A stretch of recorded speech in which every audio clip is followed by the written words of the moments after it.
નમસ્કાર મિત્રો, મારું નામ શૈલ્પેશભાઈ કાછડિયા અને આજે ઘણા વર્ષો પછી મેં મારી જૂની યાદ તાજી કરી એટલે નોકિયાનો મોબાઈલ રિપેરિંગ કર્યો. મારી દુકાને એક દાદા છેલ્લા 3 દિવસથી મોબાઈલ રિપેરિંગ બાબતે આવે. કલ્પેશભાઈ, મારા મોબાઈલ નોકિયાનો છે, બંધ થઈ ગયો છે, ચાલુ નથી થતો.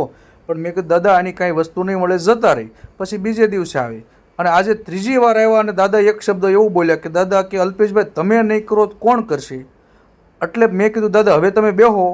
પછી મેં માળિયામાં મારા જૂના આખો ડબ્બો ભર્યો હતો રિપેરિંગના બધા સ્પેર પાર્ટ, કેમ કે એ તો બધો જૂનો ફોન, એ બધું ખોલ્યું અને દાદાને આજે રિપેરિંગ કરીને ખુશ કરી દીધા કે અલ્પેશભાઈ. એને એવું કીધું કે અલ્પેશભાઈ તમે નહીં કરો તો કોણ કરશે.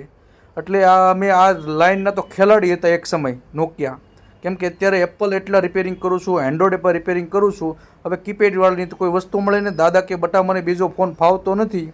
તો મેં કીધું લાવો, તો તમારે પણ દાદાને કોઈને આ ટાઈપનું હોય તો પાછો મેં ડબ્બો માળિયામાંથી ઉતાર્યો છે, તો ચોક્કસ કોઈ આવો પ્રોબ્લેમ હોય તો મારી પાસે આવજો, મેં તમને રિપેરિંગ કરી દઈશ. પણ ફક્ત વડીલોને, કેમ કે આપણે જુવાનિયા તો બધા એન્ડ્રોઈડ ફોન વાપરતા હોય, પણ હવે વડીલને કાંઈ પ્રોબ્લેમ હોય તો મેં એને મસ્ત રિપેરિંગ કરી દીધો છે, જોઈ શકો છો. અને એક સેવાનું કામ હતું, દાદાને મેં ફ્રીમાં રિપેરિંગ કરી દીધું. પણ હું એક સમય આ ફોનનો ખેલાડી હતો, પણ હવે બધો સમય થઈ ગયો. ખૂબ ખૂબ ધન્યવાદ. આ વિડીયો ખૂબ. અને તમારે કોઈને અલ્પેશભાઈ પાસે મોબાઈલ રિપેરિંગ શીખવું હોય તો ચોક્કસ આ નંબરમાં ફોન કરો, મસ્ત રિપેરિંગ શીખવાડીશ.